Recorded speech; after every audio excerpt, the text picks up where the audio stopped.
Good morning, children.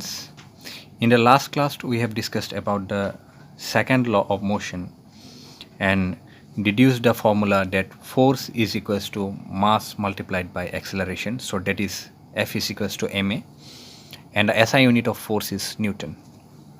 So today we are going to discuss about the third law of motion. But just before that, so let's see one numerical. So example. So this is the numerical. A 1000 kilogram vehicle is moving with a velocity of 10 meter per second. Calculate the magnitude of the force which can increase its velocity to 25 meter second in 20 meter per second in 5 seconds. So here first we take the given parameters. The given parameters, that is the mass is given. So the mass is 1000 kilogram. And the initial velocity is, that is initial velocity, the vehicle is moving at a speed of 10 meter per second. So this is the initial velocity, so 10 meter per second. Final velocity, as the velocity increases to 25 meters per second, so this is the final velocity. And the time is 5 seconds. So as this is happening in a time interval of 5 seconds, so therefore time is 5 seconds. Now according to the second law of motion, so this is the equation that we have deduced in the last class, that is force is equals to mass multiplied by acceleration, F is equals to ma. So now if m in place of a, we can write like this, that is v minus u whole divided by t. We know the formula to find the acceleration, that is v minus u whole divided by t.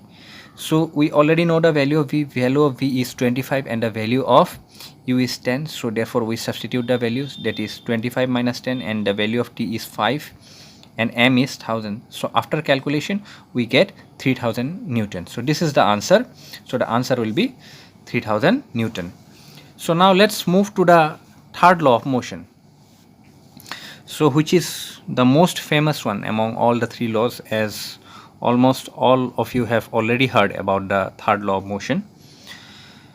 So when one object exerts force on another object, the second object instantaneously exerts an equal amount of force back on the first.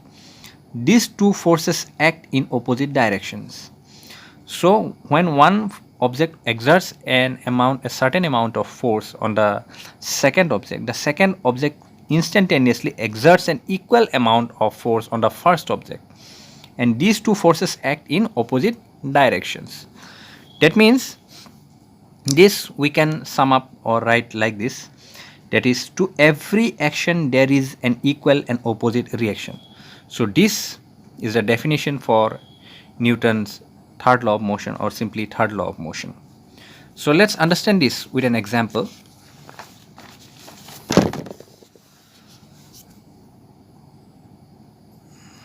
So while walking on the road, we are pushing the road below backwards with our feet.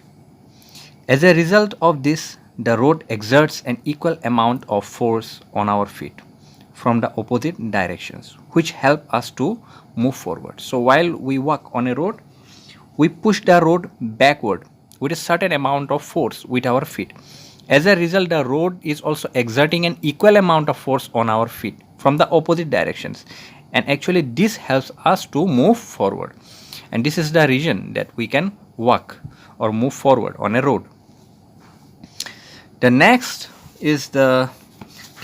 topic is the law of conservation of momentum, that is law of conservation of momentum. So let's understand what is law of conservation of momentum. So it states that the total momentum of an isolated system, provided no external force acts on it, remains always constant. So it states that the total momentum of an isolated system,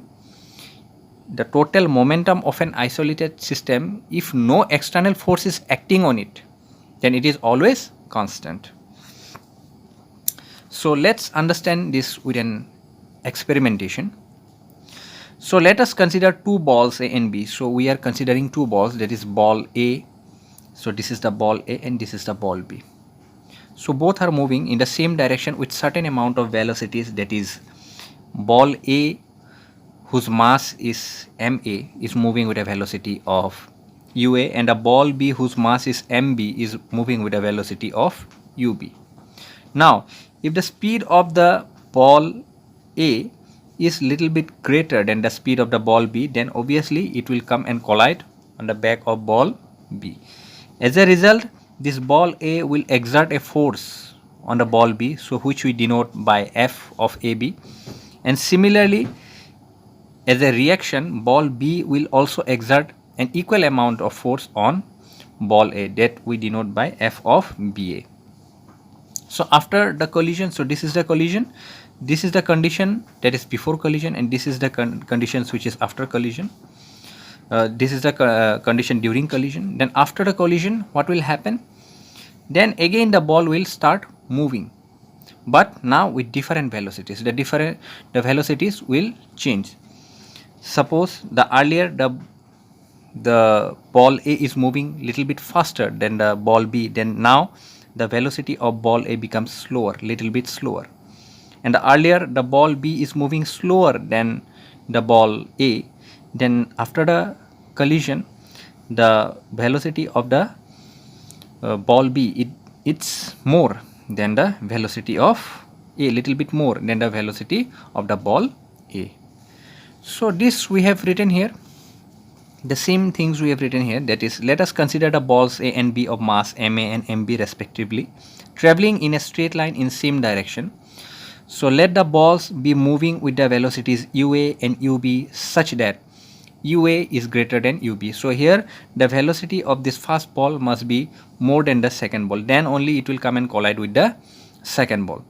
So thus after traveling some distance, the balls will collide and let the collision be lasted for a time t.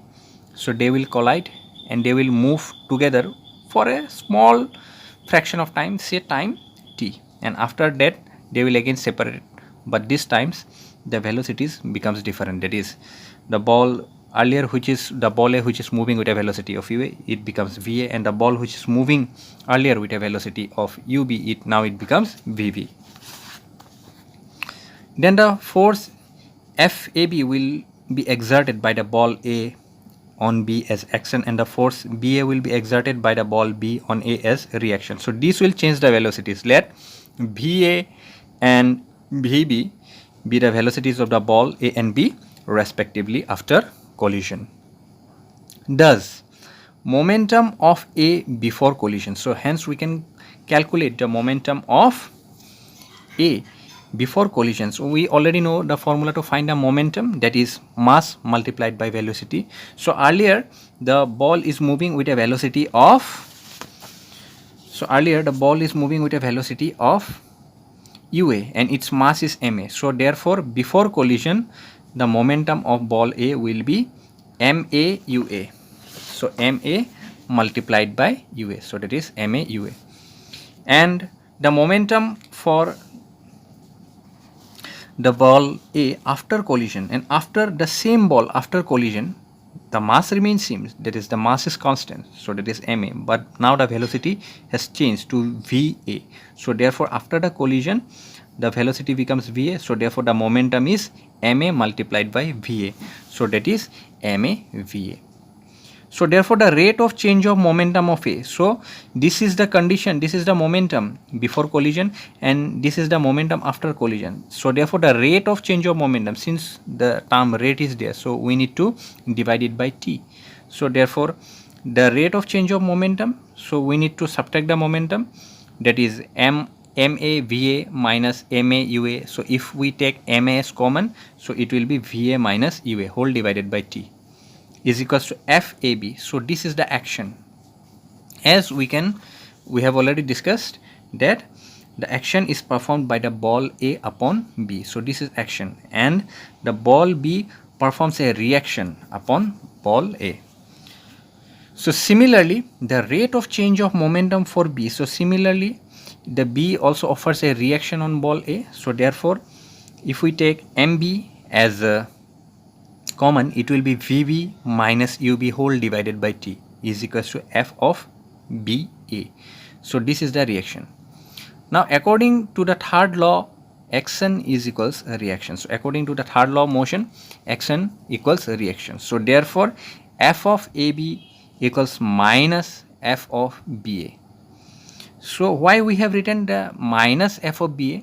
The negative sign indicates this opposite direction. So since the two forces are acting in opposite directions, so therefore the negative sign indicates that they are in opposite direction. So therefore we give one negative sign. So substituting the values we get. So what is the value of FA? We already know this is the value of FA and this is the value of FB. So if we substitute the values of FA AB and FB BA, will get like this. So TT cancelled, then MA VA minus MA UA, again this is minus, so therefore MB VB, and this is minus minus plus, that is MB UB. So now if we take this negative sign to this side, that is minus MB VB goes to this side and this minus MA UA comes to this side. So let's see what happens. If this happens, then it will be like this, that is MA UA plus MB UB equals MA VA plus MB VB. So this is the condition that happens after this. So here MA UA plus MB UB, it is the total momentum before collision. As you can see that it is the total momentum of the system, that is ball A and ball B togetherly is known as system. So it is the total momentum of the system before collision. So before collision their respective momentums of the ball A and ball B are like this. So if we add, we get the total momentum of the system before collision. And MAVA plus MBVB, it is the total momentum after the collisions. If MAVA plus MBVB, that means MAVA and MBVB are the respective momentums of the ball A and B after collision. That means when we add them, we will get the total momentum of that system after collision. So hence from equation 1, we can conclude that total momentum of the two balls remains constant, provided no other external unbalanced force acts on them. So hence from this we can conclude that from equation 1, that the total momentum of the two balls remains constant. That the total momentum, what is the total momentum of the system before the collision and the total momentum of the system after the collision, it remains constant. So there is no change in the total momentum until and unless an external unbalanced force acts on it. So this is the law of conservation of momentum, and from exam point of view it is very important. You must know how to deduce this law, that is from this descriptions, from these statements and diagrams and this mathematical deduction up to this equation. So you must know how to deduce this, and it is also extensively used to solve the numericals. Hence from exam point of view it is very important. Okay, then that's all for today. The remaining we'll discuss in the next class. Thank you.